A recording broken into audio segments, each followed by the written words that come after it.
I'm just going to stand because I find it easier. Cool. Well, it's good to see you all. It's good to have Marxsoc back on the cards again.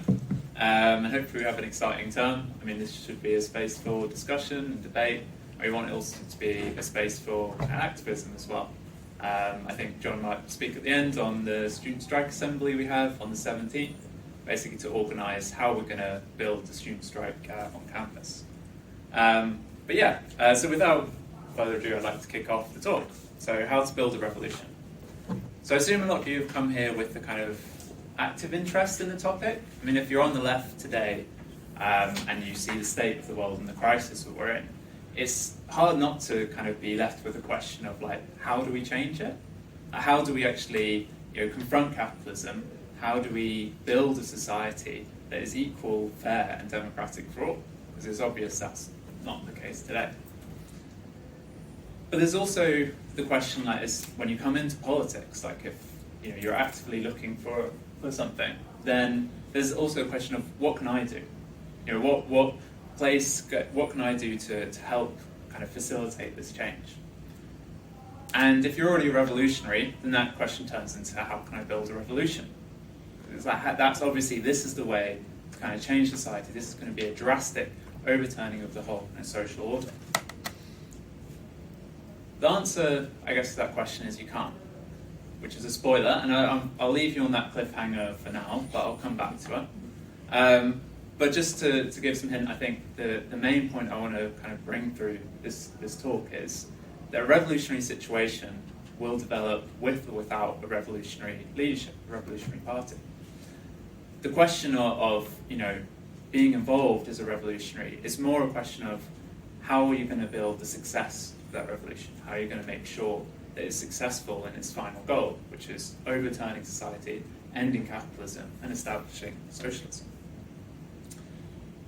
So I guess to help explain this, because it's quite it's a strange start to the talk to say like how to build a revolution. You can't. I guess I'll talk about what I mean by kind of a revolutionary situation developing, and how I mean on its own, because it's not on its own. It does involve obviously people. It involves everyone. It involves society. And so I think a good example, which I hope you're all familiar with, at least in passing, is the situation today, the situation in Britain and in the world. Marxists basically see the situation we're entering into today, or possibly have already entered, as a developing revolutionary situation around the world. Trotsky wrote in the 1930s that anyone wishing for a quiet life has done badly to be born in the 20th century. I think we can probably expand that to the 21st. Obviously, Marxism isn't a crystal ball and he couldn't see the future, but the crisis we're in today is obviously a continuation of this crisis and a deepening of it, of the crisis of capitalism. And basically we're at a turning point really for capitalism, and I guess capitalism is the global, so it's a turning point for the world. Internationally, the world is still in the grip of the COVID-19 pandemic. So over 19 million people have now died because of this. And Omicron's emergence has meant that there is now a shattered confidence in the markets in any idea of restoration.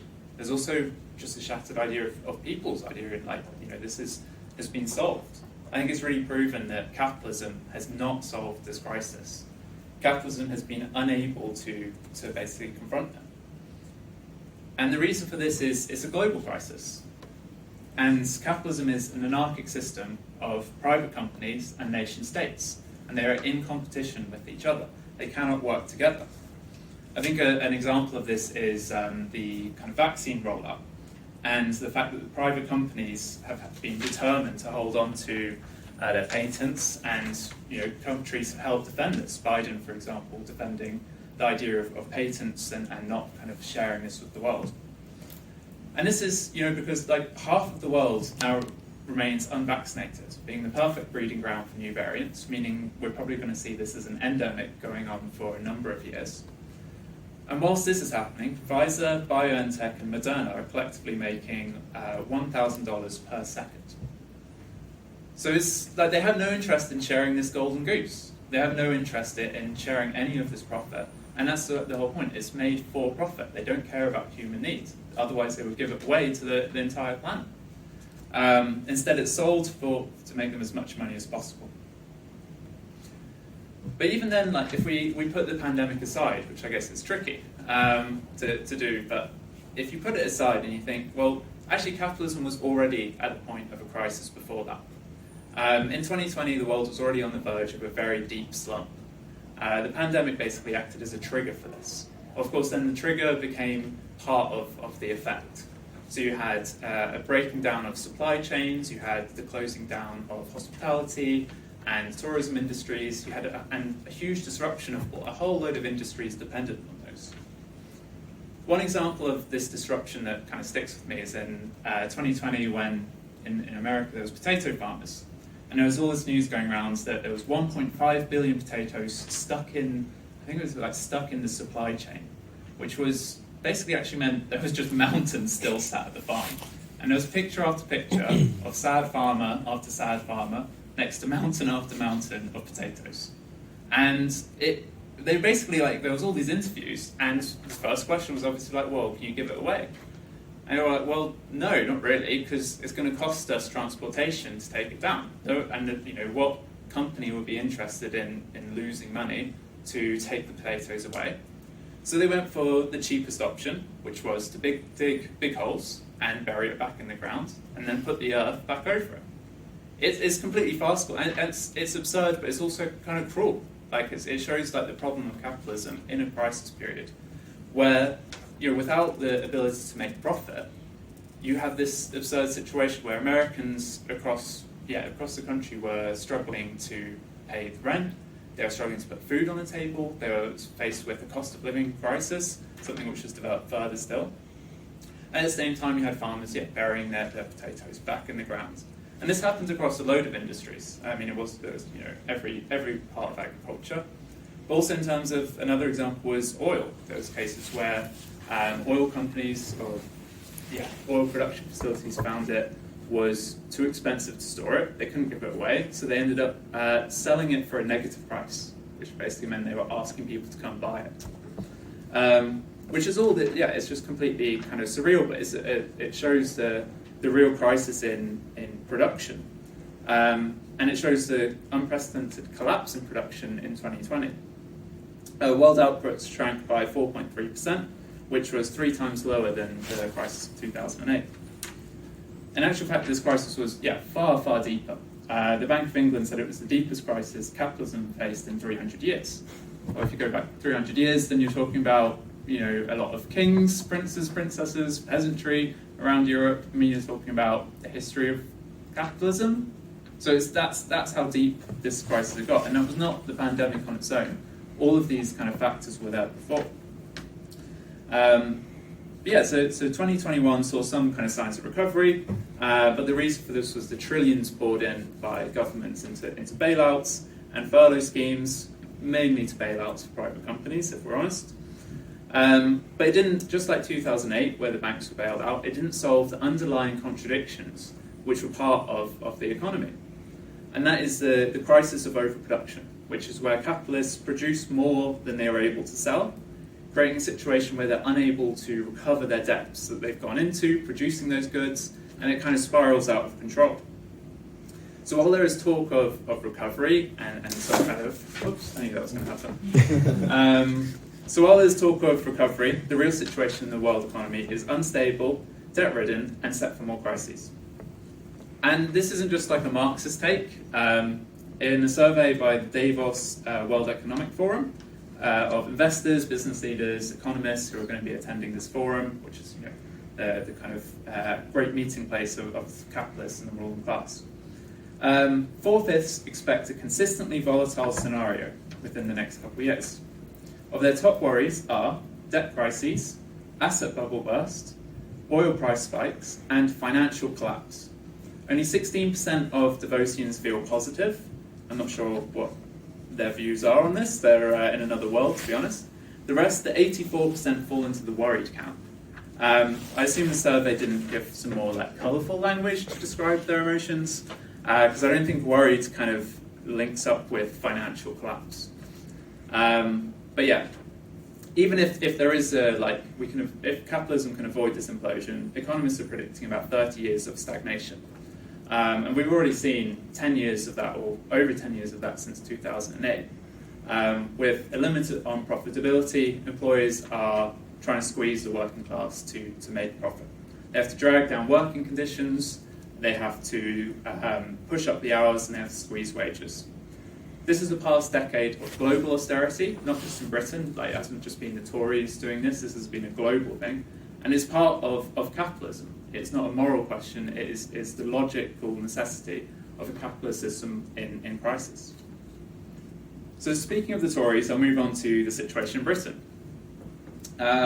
So what is the situation?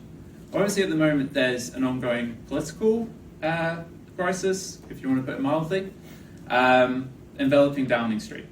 And this isn't just fueled by Boris Johnson's endless lies or his seemingly endless garden parties, but it's fueled by the economic backdrop of the misery of the working class who are facing a cost of living crisis. I wanted to go through what this means because it's said in the newspapers sometimes about cost of living crisis, being said in Parliament. It's something we talk about in our newspaper. Basically, inflation is already running at over 5%, which is the highest in 30 years.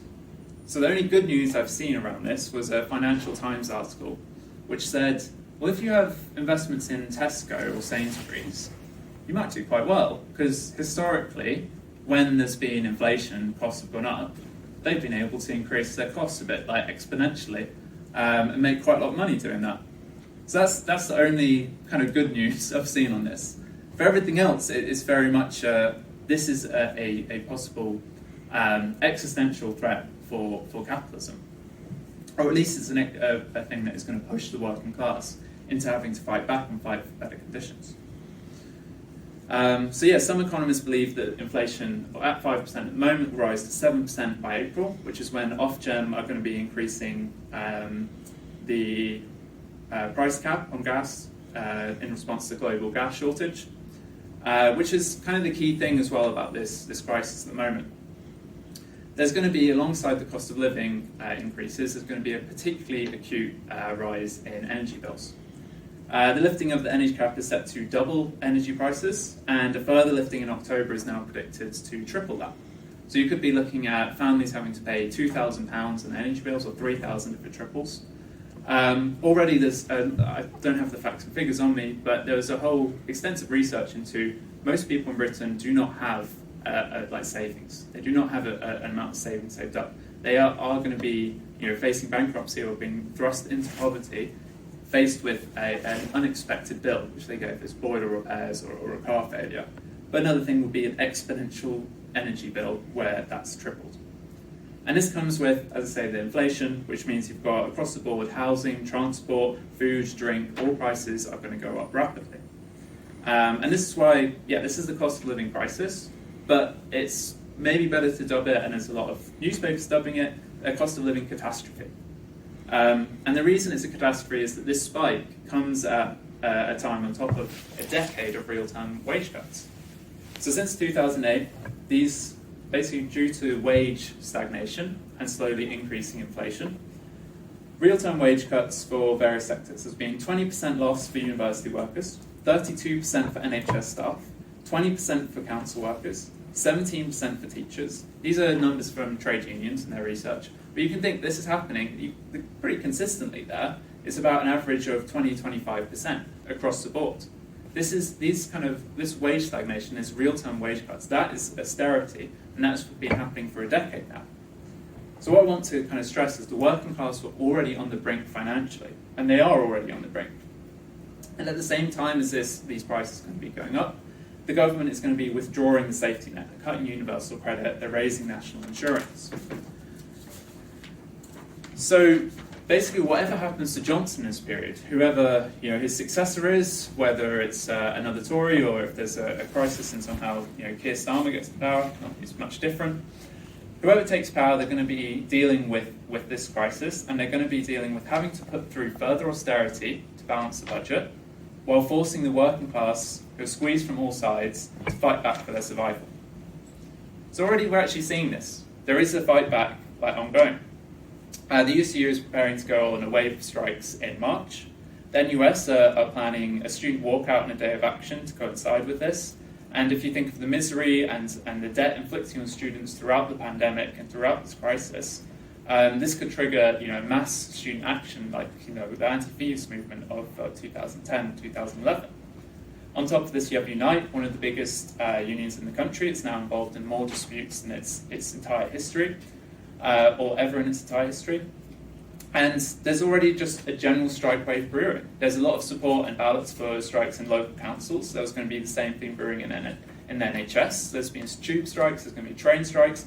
These isolated strikes are going to be building in scale and could turn into a general strike involving all of the working class. Because they are united, like all of these struggles are the same. They're all united struggles against austerity, but against capitalism at the heart of it. So the last time this happened in the UK was, or last time a general strike, I believe, I can be corrected, was 1926. Yeah. And out of that general strike, organs of workers' democracy and workers' power emerged. You had local councils of action running cities with complete democratic control by the working class. There was cases of, basically all the trams stopped, the buses stopped, everything was stopped in the city, and you had these councils running everything. Running food distribution, running transport. You had cases of factory owners coming like cap in hand, begging these councils to get anything produced. They'd usually be laughed out of the room. But this was basically a situation of dual power that emerged. Oh, it'll drop at some point. But it's a historic example as well of a revolutionary situation.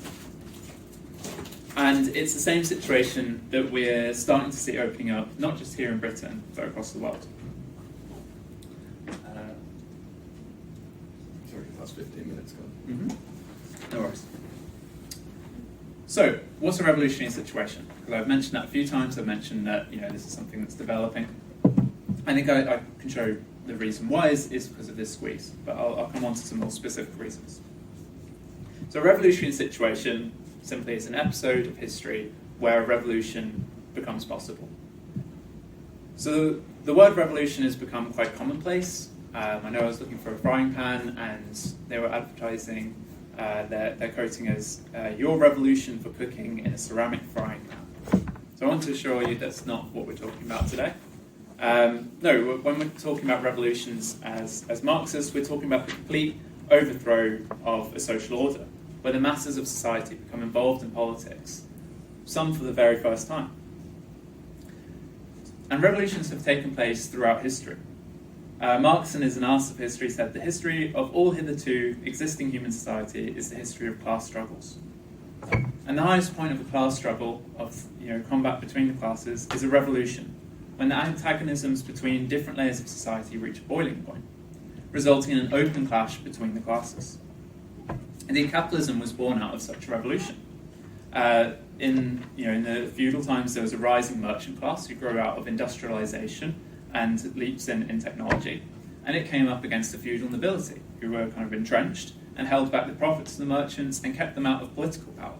You had this growing kind of class confrontation. You had the merchants who were opposed to a whole series of taxes and wanted to be involved in that, wanted to be involved in whether they were going to war or things like that, where their money was going to be spent. And they come up against the question of overthrowing society. And this is the history of the French and English revolutions, the revolutions which birthed capitalism. These revolutions are always presented as something far off in the past. Things of course needed to change at that point. It's very obvious. And so these specific revolutions are of course justified. This is in all the history books. And it's a funny trick of history where it's post-revolution. It's always presented as clear, like, oh, well, of course, here are the reasons, here are the primary and secondary factors for exactly why this revolution happened. But before it takes place, most would argue that, no, there's no need for one, things are bad, but that's simply the way things are. That's simply the way things have always been, and we can't change it. And, on top of that, kind of saying they're historic, it's saying, it's a specific period of history. This is the propaganda you get in schools of, well, it's only, the 18th century, 19th century. Those are revolutionary periods. And then nothing happened afterwards. They downplay any revolutions that have happened since then, and they downplay especially revolutions that involve the working class. And that's patently false. So we can look at not just revolutions, but revolutionary situations. So we can look at movements like Black Lives Matter movement in America, where 10% of Americans were on the street. We can look to Kazakhstan earlier this month, where you had mass strikes from oil and gas workers, and you had the workers moving into the city. I saw some on horseback charging down police, and they took over presidential palace. They set it alight. You had this mass of, I think they seized the airport as well. We can look to 2 years of protests in Chile from 2019 against corruption by the government, sparked by school students taking part in mass fare evasions. It then became a mass movement leading to the biggest march in the history of Chile, with 1.2 million people taking to the street demanding the president's resignation. We can look to the movement of Indian farm workers in 2020, 2021, which was the largest general strike I think ever in history in terms of numbers involved. We can look at the Spanish Revolution of the 1930s, if we want to go further back, or the Portuguese Carnation Revolution in the 1970s. We can look at the Arab Spring of 2010s. All of these events, some of them are revolutions, some are not, all had at least a revolutionary promise, and all were driven by the energy of the working class, where large layers of the working class came onto the centre stage of history, I'd say some, and many for the first time, to take destiny into their own hands. And there's a complete capability, or was, some of them are ongoing, there's a complete capability in all these movements for a revolution. There's a complete capability for the overthrow of society. And all of them took place without a revolutionary party. Each one I listed that. And it seems a strange idea if you're used to kind of Hollywood and this idea of you have a few heroes, or maybe just one kind of lone hero building this movement against a tyrant, and all the masses kind of follow passively behind them. How else would revolutions happen? Well, I think that we can look at what we have to say on it as Marxists. Like, how do these happen without a party? So Lenin put forward 3 conditions for revolution. So the first is it's become impossible for the ruling class to maintain their rule in the same way, i.e. for the capitalists to manage society in the same way. So this is splits in parliament, splits in the government, splits in how institutions run. At the most extreme end, you have coups, when there's a coup by a military general force representing one wing against the other. A kind of example of something, I wouldn't say it's a full example of the ruling class unable to maintain their rule, but an example is Brexit, where you have big business versus financial speculators split against each other. The second condition was when the suffering and the want of the oppressed classes has grown more acute than usual. I think we can see that today. I'm not going to go into that. The third is when, as a consequence of the above causes, there is a considerable increase in the activity of the masses, who uncomplainingly allow themselves to be robbed in peacetime, but in turbulent times are drawn both by all circumstances of the crisis and by the upper classes' actions themselves into an independent historical action. So this is the Marxist analysis of the causes of revolution, and none involve a revolutionary party or an organisation. This is basically what we talk about when we talk about objective conditions. It's where basically the economic basis for shifts in society. And these objective conditions return again and again because capitalism is mired in contradiction. As Marx said in the Communist Manifesto on this point, what capitalism creates above all are its own gravediggers, the working class. So capitalism is fueled by the labour of the working class. Every penny earned by a boss is a penny that was earned by a worker in reality. And this is something that cannot be reformed away. It's inherently a part of capitalism. But while capitalism needs these workers, it also needs to exploit them. It's trapped in a rolling downhill trajectory to disaster, pushing the majority of society to breaking point, and giving that majority a common enemy, the very boss that brought them together to exploit them. This is what Marx means by creating the gravediggers of capitalism. In continual search for profit, and the companies push down wages, raise working hours, and they produce goods for the market rather than people's needs, which leads to inevitably a crisis of overproduction. And this creates cycles of crises under capitalism, and a trend for these crises to become more severe. So I guess I've talked a lot about how revolutions develop on their own, but I'll come on to the second part of, because at this point I'm still on the stage of you can't build a revolution. But there is actually a role to be played. Now, these economic conditions are what push the majority of the masses into revolution. This philosophy that society is driven by economic conditions is part of, that is Marxism.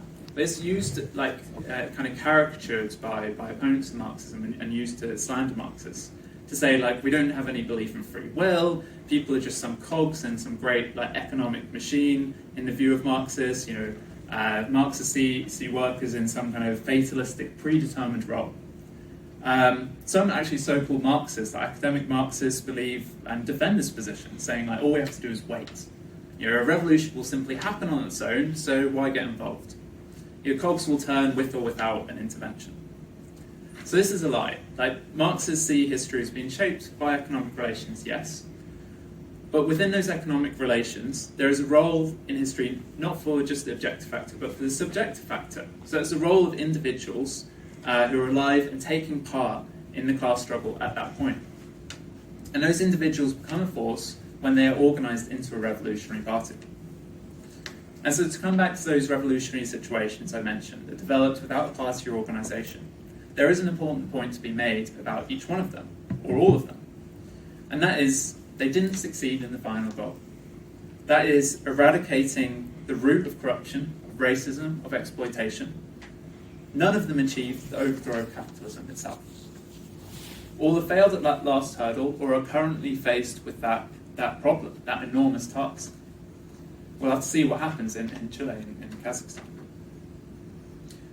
This is why, as Marxists, we look to the Russian Revolution, because the Russian Revolution of 1917 was different.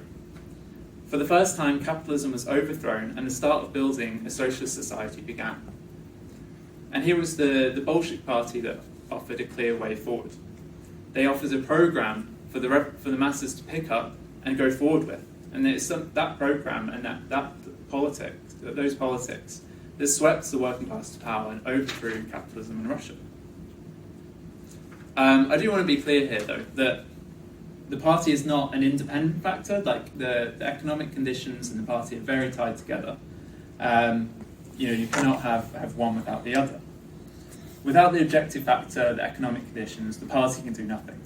A revolutionary party cannot act separately to the masses or act on their behalf. This is slander kind of laid against the Bolsheviks. We've been accused time and time again in debates of misrepresenting the October Revolution of 1917 as a revolution that involved all of society.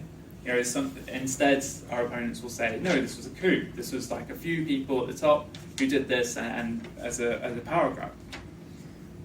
My response to that is that if there is a recipe, if there is some kind of way that is possible, it would be good to know it, because in that case we could overthrow capitalism tomorrow. Unfortunately, no such recipe has been produced yet, and so we're faced with reality. So in reality, and this was the case in Russia. Russia involved millions. This is the working class, the peasantry, all actively involved in the revolution. Yeah, in reality, the Revolutionary Party requires the masses. Trotsky describes the Revolutionary Party as a piston box, with the masses being the steam, the energy that drives it. So while there is power in the movement, in the working class, they are the thing that is driving it.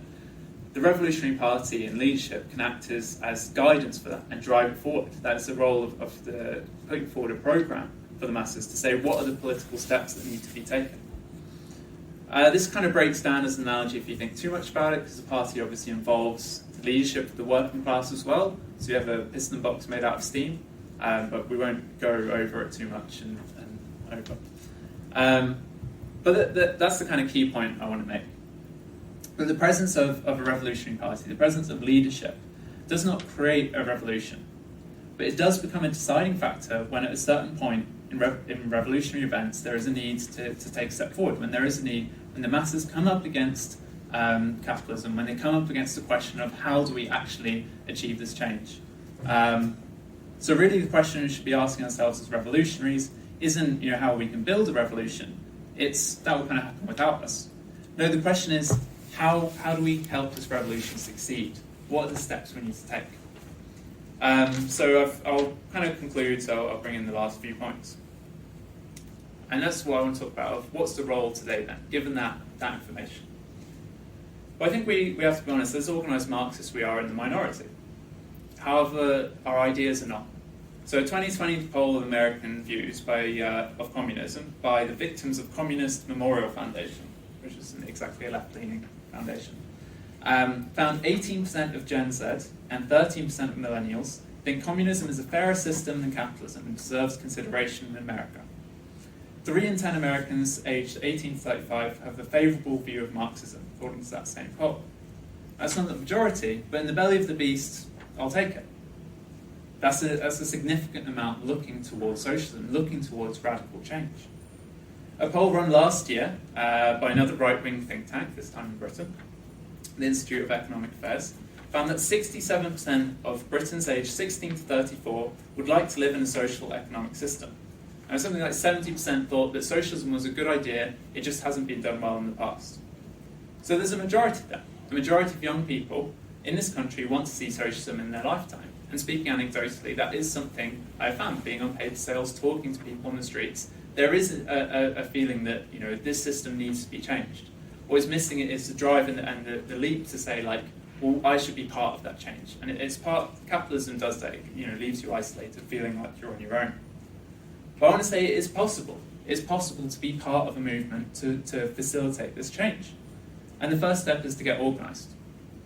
So Marx once said, philosophers have up to this point only interpreted the world in various ways. The point is to change it. As Marxists, it's our role to educate ourselves in Marxist theory, which is the theory of a class struggle. And to lay that out, like Marxist theory and why we talk about that, and why we think this is actually the theory that should be studied if you want to be involved in politics, if you want to overthrow capitalism, if you want to create socialism. Well, it's all like Engels' theory, Marx's theory, and the whole history of Marxists is the whole history of the struggle for socialism.